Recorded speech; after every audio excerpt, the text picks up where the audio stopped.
பணிகளின் காரணமாக நடைபெறக்கூடிய சிக்கல்கள் அதிகமாக இருக்கக்கூடும் என்றும் எதிர்பார்க்கப்படுகிறது. அந்த குறிப்பிட்ட காலங்களில் நிச்சயமாக நெல் அறுவடை காலமும் ஆகும். எனவே விவசாயிகள் தங்களுடைய நிலத்தில் தான் அதிகமாக இருக்க வேண்டிய காலம். இந்த இரண்டு காரணங்களுக்காக இந்த கணக்கீடு படிவத்தை கொடுத்து மீண்டும் பெறும் அந்த காலம் மிகுந்த சிரமத்துக்குள்ளான காலம் நடைமுறைக்கு ஒவ்வாத காலம். இரண்டாவதாக பிப்ரவரி 2026 வரை இந்த பணிகள் நடக்க போகின்றன. இதில் இடையில் கிறிஸ்துமஸ் ஹாலிடேஸும் பொங்கல் பண்டிகையும் வருகிறது. இது தேர்தல் ஆணையத்தால் கணக்கில் கொள்ளப்படவில்லை. கணக்கில் கொண்டிருந்தால் இந்த காலத்தில் ஊழியர்களாக இருக்கட்டும், அரசு ஊழியர்களாக இருக்கட்டும் அல்லது வாக்காளர்களாக இருக்கட்டும், களத்தில் இருந்து இந்த பணிகளை செய்ய முடியாது என்பதை தேர்தல் ஆணையம் அறிந்திருக்க வேண்டும், ஆய்வு செய்திருக்க வேண்டும். அதில் தவறு செய்திருக்கிறார்கள். எனவே இந்த காரணங்களுக்காக நாங்கள் உச்ச நீதிமன்றத்தில் வழக்கை தாக்கல் செய்திருக்கிறோம். இது மட்டுமல்லாமல் விதி மீறல்களும் சட்ட மீறல்களும் இந்த அறிவிப்பில் 27/10/2025 அறிவிப்பில் இருப்பதை நாங்கள் சுட்டிக்காட்டியிருக்கிறோம். எனவே இந்த வழக்கு விசாரணைக்கு வரும்போது எஸ்ஐஆர் குறித்த ஒரு தெளிந்த சிந்தனை ஏற்படும் என்பதை நாங்கள் எதிர்பார்க்கிறோம். பிரதான எதிர்கட்சியான அதிமுக பொறுத்தவரை அதுக்கு ஆதரவு தெரிவிச்சிருப்பவர் மட்டும் நீதிமன்றத்தை நாடும் சொல்லியிருக்காங்க. அதாவது திராவிட முன்னேற்ற கழகம் ஜனநாயகத்தில் நம்பிக்கை கொண்டது. ஒரு ஜனநாயகத்திற்கு அடிப்படையே ஒரு சரியான வாக்காளர் பட்டியல். அந்த வாக்காளர் பட்டியல் சரியாக இருக்க வேண்டும். இது அரசியல் கட்சிகளோட பணிகள் மட்டுமல்ல, அரசியல் கட்சிகளுக்கான தேவை மட்டுமல்ல. ஒவ்வொரு வாக்காளருக்கும் அவருடைய வாக்குரிமையை காப்பாற்றுவது அவருடைய அடிப்படை உரிமையாகும், சட்டத்தின் பால் சார்ந்த உரிமையாகும்.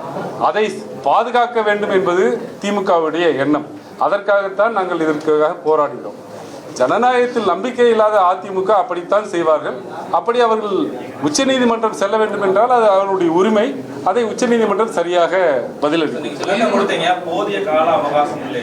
எந்த அடிப்படையில் கால அவகாசம் அவங்க சொல்றாங்க? காலம் இருக்குல்ல, அடுத்த வருஷம் வரைக்கும் இருக்கு, டைம் ஒரு 6 மாசம் இருக்கு அப்படின்னு, பிப்ரவரி வரைக்கும் அந்த காலம் அப்படி இல்லை. மொத்தமா 6 மாசம் இருக்குன்னு சொல்றாங்க. ஆனால் அந்த 6 மாசத்தை பகுதியாக தேர்தல் ஆணையம் பிரித்திருக்கிறது. 4ஆம் தேதி நவம்பரிலிருந்து 4ஆம் தேதி டிசம்பருக்குள்ளார கணக்கீடு படிவத்தை நீங்கள் பூர்த்தி செய்து தர வேண்டும். எல்லாரும், அது அமைச்சர்களாக இருக்கட்டும், அமைச்சர் பெருமக்களாக இருக்கட்டும், சாதாரண குடிமகனாக இருக்கட்டும், வழக்கறிஞராகட்டும், நீதிபதியாக இருக்கட்டும், யாராக இருந்தாலும், தேர்ந்தெடுக்கப்பட்ட சட்டமன்ற உறுப்பினர்களாக இருக்கட்டும், நாடாளுமன்ற உறுப்பினராக இருக்கட்டும், யாராக இருந்தாலும் எல்லோரும் கணக்கீடு படிவத்தை நிரப்பி தர வேண்டும். நிரப்பி தரவில்லை என்றால் 30வது நாள் முடிஞ்ச பிறகு நீங்கள் வாக்காளராக இருக்க மாட்டீர்கள். நீங்கள் புதியதாக படிவம் 6இல் என்னை வாக்காளராக புதியதாக சேர்த்துக் கொள்ளுங்கள் என்று கேட்க வேண்டும். அது எப்படி 6 மாசத்துல நான் கணக்கெடுத்துக்குவேன்? இரண்டாவது, பீகார் மாநிலத்திலிருந்து பாடங்களை கற்றுக்கொண்டோம், அதனால சில மாறுதல்களை செய்திருக்கிறோம் என்று தேர்தல் ஆணையம் சொல்லி இந்த உத்தரவில், அதாவது பீகார் மாநிலத்திற்கு அவர்கள் வெளியிட்ட அறிக்கை 24 ஜூன் 2025. உச்ச நீதிமன்றத்தில் பல கட்டமாக அந்த விசாரணை நடத்த போது அதிலிருந்து நாங்கள் பெற்ற பாடங்களை வைத்து சில மாறுதல்களோட தமிழ்நாடு உள்ளிட்ட 12 மாநிலங்களுக்கு தரேன்னு சொல்லியிருக்காங்க. மாறுதல்கள், அவர்கள் தந்த மாறுதல்கள் அதைவிட அதிக குழப்பத்தை விளைவிப்பதாக இருக்குது.